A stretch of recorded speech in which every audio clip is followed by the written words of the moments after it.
Bonjour à tous, Antoine Smet, technico-commercial groupe Carré dans le secteur de l'Oise. Bonjour, David Boucher, référent technique à la ferme pilote. Bienvenue pour un nouveau Carrément Plaine spécial colza.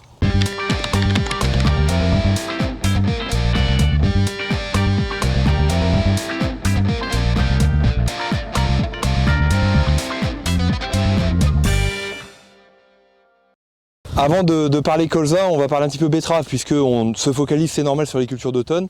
Il nous reste quand même quelques interventions éventuellement à prévoir sur les cultures plutôt printanières ou été, et notamment en betterave. Alors pour vous donner un petit compte rendu de nos essais betteraves, la semaine dernière, les notations cercosporioses, on est à peu près à 25% de fréquence et d'intensité, même en programme traité fongique classique. Ça veut dire que pour des betteraves qui vont devoir aller jusqu'au mois de novembre-décembre, ça peut être intéressant de retourner dans vos parcelles, contrôler la cerco et éventuellement de reprévoir une dernière intervention à base de triazole, diphéno-tétraclonazole avec du cuivre éventuellement. Nous sommes ici sur une parcelle de colza située à Puy-la-Vallée, en l'Oise, parcelle avec un précédent escourgeon, paille exportée. Concernant la fertilisation qui a été réalisée au préalable, donc ici nous avons eu un fertitrace, donc avec une base fiente de poule et lisier de porc asséché.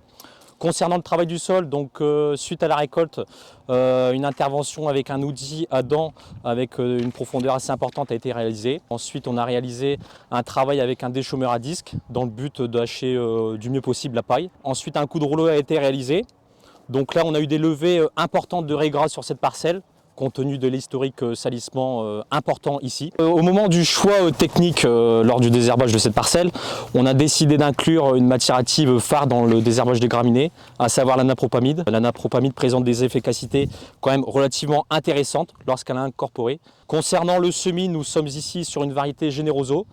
Semis effectué à une densité de 40 grains par mètre carré, avec un semoir monograine, avec de l'engrais localisé également, avec une base azote-phosphore. Un piège à milligette de variété Decaexavance a également été installé.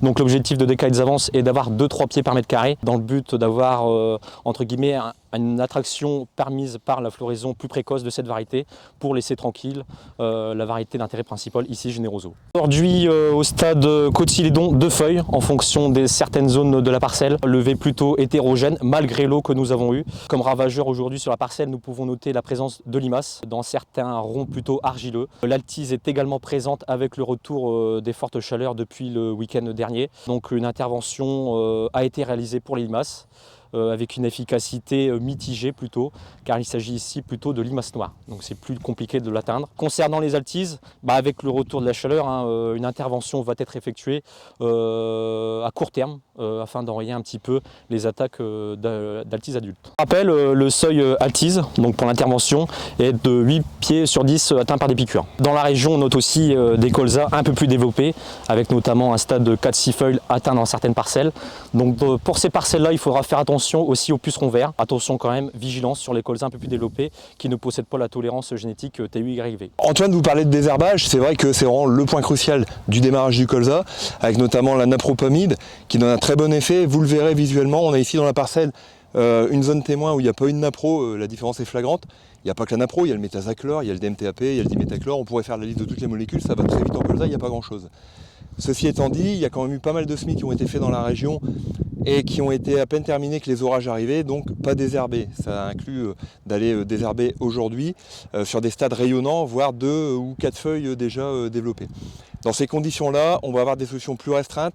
On proscrit toute solution à base de clomazone et on ne pourra utiliser que des solutions qui vont être sélectives à base de métazachlore, DMTAP et éventuellement Queen Merac. Donc faites bien attention, si vos produits de prêt n'ont pas été utilisés, vérifiez qu'ils vont bien passer en post précoce. Puis on aura encore des solutions de post plus tardives, donc là on va faire de 2 grands cas, les graminées, les dicotes.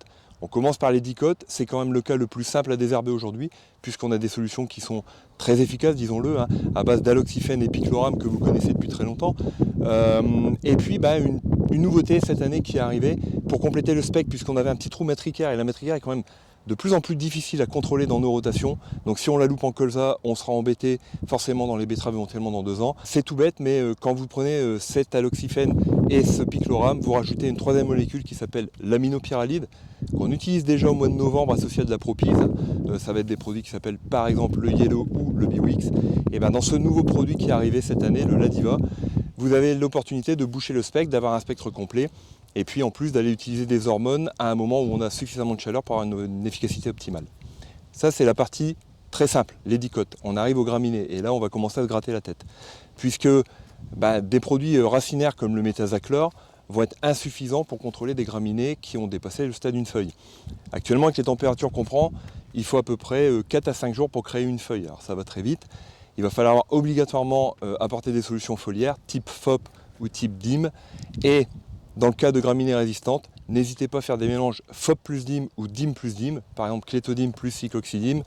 Le principe de mélanger plusieurs matières actives fait que la détoxification par les plantes, ça sera beaucoup plus compliqué à mettre en place. Résistance toujours. Antoine vous parlait tout à l'heure d'une présence assez importante d'altises. Ça va commencer et actuellement c'est plutôt les petits altises qu'on voit dans les champs. Le pic d'arrivée des grands altises dans la région, c'est presque toujours entre le 20 et le 25 septembre, donc on va y être très très vite. Ces altises présentent aujourd'hui des cas de résistance par détoxification à toute la famille des pyrétrinoïdes. Alors, on est dans des résistances hautes chez nous en région, mais il y a un degré encore plus haut, encore plus grave, c'est les fameuses résistances super KDR. Ça, c'est ce qu'on a par exemple en région Bourgogne ou Champagne, qui remonte tout doucement chez nous, puisque cette année, le département de l'Aisne est également concerné par ce qu'on appelle la dérogation Minecto, c'est-à-dire l'autorisation d'utiliser du cyantranilyprol, qui est une molécule contre laquelle il n'y a pas encore de résistance. Alors, la résistance, c'est toujours une histoire de fuite en avant. Tôt ou tard, elle va arriver dans la région. On ne peut faire que la freiner. Et comment on peut la freiner aujourd'hui chez nous, dans des zones qui ne sont pas encore trop concernées? Ça va être de ne traiter qu'à bon escient. Donc, on utilise les seuils d'intervention, optimiser la pulvée, soigner le volume et l'adjuvantation. On va utiliser de lactéon pour les insecticides. Et puis, dernière chose, éventuellement faire des associations, encore une fois, comme en désherbage, en utilisant 2 pyrétrinoïdes de formes différentes. Par exemple, de l'étofenprox et de la deltamétrine, ça permet de limiter la possibilité de détoxifier par l'altise. Et puis dernière chose, on n'y est pas encore tout à fait, mais autant anticiper, on a beaucoup de questions sur le risque élongation, puisqu'on a des colzas qui sont très poussants, il y a de la flotte au pied, et même si actuellement il fait très chaud, il fait apparemment très sec, on a quand même des colzas qui vont être poussants. Est-ce qu'on a un risque élongation? Le risque élongation, c'est 3 facteurs principaux. Le premier, c'est la variété. Alors effectivement, si vous avez par exemple un Feliciano, un architecte, là c'est des variétés qui sont sensibles à l'élongation. Le deuxième facteur, c'est le peuplement. Si on a semé un peu dense et puis que tout est parti, effectivement, ça peut être un peu chaud. Dernier facteur, c'est la fertilisation. Et si vous avez utilisé un amendement organique très riche, par exemple un digesta ou des fientes ou du lisier, effectivement, ces 3 facteurs concordent à faire un risque élongation, peut-être conséquent à l'automne. On n'y est pas. Dans tous les cas, si vous voulez gérer l'élongation par une solution chimique, c'est toujours avant le stade 6-8 feuilles. Au-delà, ça ne servira à rien. Eh bien, merci Antoine pour ce tour de plaine en colza. Eh bien, pas de souci David.